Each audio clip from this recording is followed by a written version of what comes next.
Nagkaroon ng tensyon at pagtutulakan sa pagitan ng mga rallyista at mga pulis sa CCP complex sa Pasay City ngayong araw. Nagsimula ang gulo matapos harangin ng mga pulis ang mga nagrarally upang hindi makapasok sa loob ng pasilidad. Ayon sa militanteng grupo, layo ng protesta na tutulan ng pagbisita sa Pilipinas ni US Secretary of State Marco Rubio.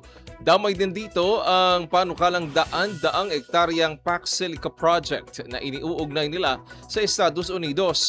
Ignite ng grupo na nangangamba sila na lalong lalakas ang presensya ng militar ng Amerika at ang paggamit sa likas na yaman ng Pilipinas. Tinatayang mahigit 100 miyembro ng bagong alyansang makabayan at iba pang grupo ang nakilahok sa protesta. Sa kabila ng naging tensyon, pinayagan pa rin ang mga rallyista na magdaos ng maikling programa.